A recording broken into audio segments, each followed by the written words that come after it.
देश में नए संसद भवन के लिए इस वक्त सबसे ज्यादा हंगामा देखने को मिल रहा है। सियासी बवाल मचा हुआ है। जितने भी विपक्ष के नेता हैं वो अपनी अपनी बात कह रहे हैं। दरअसल नए संसद भवन का उद्घाटन होना है और इसी उद्घाटन को लेकर विपक्षी नेताओं में एक तरीके से मतैक्यता दिख रही है, एक मत दिख रहा है। वो कह रहे हैं कि वो उद्घाटन समारोह में नहीं जाएंगे।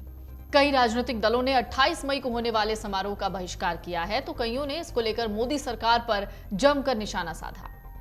तो आगे की रिपोर्ट में हम आपको बताने जा रहे हैं कि नए संसद भवन को लेकर क्यों विरोध हो रहा है। इसे समझना बहुत ज्यादा जरूरी है। दरअसल नए संसद भवन के उद्घाटन पर जिस पार्टी के नेता ये बहिष्कार की बातें कह रहे हैं, उनके अपने तर्क हैं। तो कौन से राजनीतिक दलों ने बहिष्कार किया है, इन सभी सवालों के जवाब जानने से पहले जान लीजिए नए संसद भवन को लेकर गृह मंत्री अमित शाह ने क्या कहा। गृह मंत्री अमित शाह ने एक प्रेस कॉन्फ्रेंस की, उसी में बताया कि प्रधानमंत्री नरेंद्र मोदी 28 मई को नए संसद भवन का उद्घाटन करेंगे। इस मौके पर पीएम मोदी 60,000 श्रमयोगियों का भी सम्मान करेंगे, जिन्होंने संसद भवन के निर्माण में अपना योगदान दिया। अमित शाह ने यह भी कहा कि नई संसद के उद्घाटन के मौके पर ऐतिहासिक परंपरा पुनर्जीवित होगी। नई संसद में सेंगोल को स्थापित किया जाएगा। इसका अर्थ होता है संपदा से संपन्न। जिस दिन राष्ट्र को समर्पित होगी उसी दिन तमिलनाडु से आए विद्वानों द्वारा सेंगोल पीएम को दी जाएगी। फिर संसद में ये परमानेंट स्थापित की जाएगी। इसे नए संसद में स्पीकर की कुर्सी के पास रखा जाएगा। शाह ने बताया कि सेंगोल इससे पहले इलाहाबाद के संग्रहालय में रखा गया था। अमित शाह ने बताया कि आजादी के समय जब पंडित नेहरू से पूछा गया कि सत्ता हस्तांतरण यानी सत्ता के ट्रांसफर के दौरान क्या आयोजन होना चाहिए, नेहरू जी ने अपने सहयोगियों से चर्चा की। सी गोपालाचारी से पूछा गया, सेंगोल की प्रक्रिया को चिन्हित किया गया। पंडित नेहरू ने पवित्र सेंगोल को तमिलनाडु से मंगवाकर अंग्रेजों से सेंगोल को स्वीकार किया। इसका तात्पर्य था पारंपरिक तरीके से ये सत्ता हमारे पास आई है। तो अब जान लीजिए किसने क्या कहा। शिवसेना यूबीटी के नेता संजय राउत ने 24 मई को कहा कि सभी विपक्षी पार्टियों ने नए संसद भवन के उद्घाटन कार्यक्रम का बहिष्कार करने का फैसला किया है। 28 मई को होने वाले इस कार्यक्रम का वो भी बहिष्कार करेंगे। संजय राउत ने कहा कि सबसे पहले हमने ही सेंट्रल विस्टा प्रोजेक्ट पर सवाल खड़े किए। हमने कहा था जब देश की आर्थिक स्थिति खराब है तो देश को ऐसे प्रोजेक्ट की जरूरत नहीं थी।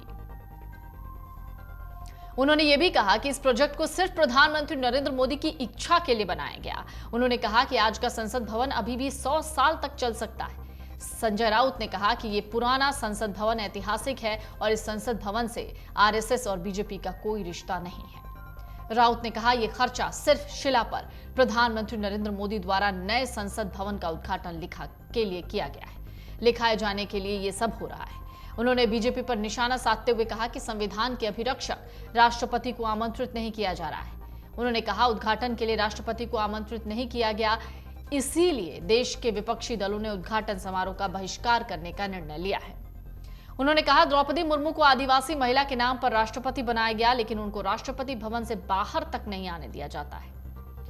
आप नेता और राज्यसभा सांसद संजय सिंह ने कहा है कि संसद भवन के उद्घाटन समारोह में महामहिम राष्ट्रपति द्रौपदी मुर्मू जी को आमंत्रित न करना उनका अपमान है। ये भारत के दलित, आदिवासी और वंचित समाज का अपमान है। पीएम मोदी की ओर से महामहिम राष्ट्रपति को आमंत्रित न करने का विरोध आम आदमी पार्टी उद्घाटन कार्यक्रम का बहिष्कार करके करेगी। इधर एनसीपी का ऐलान है। दरअसल एनसीपी के प्रवक्ता ने जानकारी दी है कि एनसीपी नए संसद भवन के उद्घाटन समारोह में शामिल नहीं होगी।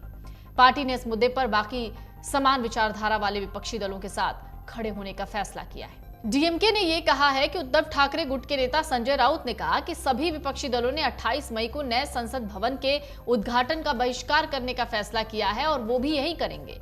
वही द्रविड़ मुनेत्र कड़गम यानी डीएमके पार्टी के सांसद तिरुचि शिवा ने कहा कि हमारी पार्टी भी नए संसद भवन के उद्घाटन समारोह में शिरकत नहीं करेगी, हम बहिष्कार करेंगे। बीआरएस सांसद केशव राव का कहना है कि हमने अभी तक कोई फैसला नहीं लिया है, अभी फैसला लेना है। उन्होंने कहा समारोह में शामिल नहीं होने की ज्यादा संभावना है, मगर फैसले की घोषणा वो बाद में करेंगे। इधर लोकसभा में टीएमसी के नेता सुदीप बंदोपाध्याय ने कहा है कि टीएमसी 28 मई को नए संसद भवन के उद्घाटन में नहीं जाएगी। राज्यसभा में टीएमसी के नेता हैं डेरेक ओब्रायन, जिन्होंने ट्विटर पर लिखा है कि संसद सिर्फ एक नई इमारत नहीं है, ये पुरानी परंपराओं, मूल्यों, मिसालों और नियमों के साथ एक प्रतिष्ठान है। ये भारतीय लोकतंत्र की नींव है। प्रधानमंत्री मोदी शायद ये नहीं समझते। उनके लिए रविवार को नई इमारत का उद्घाटन मैं, मेरा और मेरे लिए से ज्यादा कुछ नहीं है, इसलिए हमें इससे बाहर ही समझें।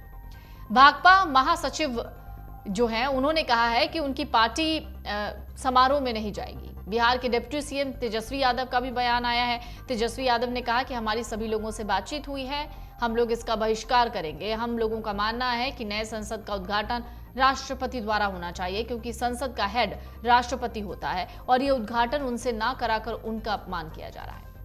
जेडीयू के प्रवक्ता है नीरज कुमार, जिन्होंने स्पष्ट लहजे में कह दिया है कि समारोह में जेडीयू हिस्सा नहीं लेगी।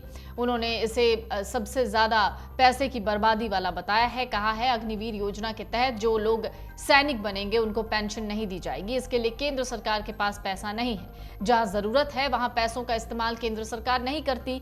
वहीं तृणमूल कांग्रेस और भारतीय कम्युनिस्ट पार्टी ने कहा है कि वो उद्घाटन कार्यक्रम में शामिल नहीं होंगे। तो आखिर क्यों नए संसद भवन के उद्घाटन का विरोध हो रहा है? आखिर क्यों बार बार विपक्ष की तरफ से ये कहा जा रहा है कि ये पैसे की बर्बादी है? दरअसल 28 मई को दोपहर 12 बजे पीएम मोदी नए संसद भवन का उद्घाटन करेंगे। इस पर कांग्रेस नेताओं और कई बाकी विपक्षी नेताओं का मानना है कि पीएम के बजाय राष्ट्रपति को उद्घाटन करना चाहिए। कांग्रेस का कहना है कि नए संसद भवन का उद्घाटन राष्ट्रपति के हाथों से ही होना चाहिए। मुर्मू द्वारा नए संसद भवन का उद्घाटन लोकतांत्रिक मूल्यों और संवैधानिक मर्यादा के प्रति सरकार की प्रतिबद्धता का प्रतीक होगा। इस बीच सूत्रों ने मंगलवार को यह कहा कि राष्ट्रपति द्रौपदी मुर्मू और उपराष्ट्रपति जगदीप धनखड़ उद्घाटन के मौके पर बधाई संदेश जारी कर सकते हैं। मन से उजाला कर चले, मन से उजाला कर चले, एक अमर उजाला कर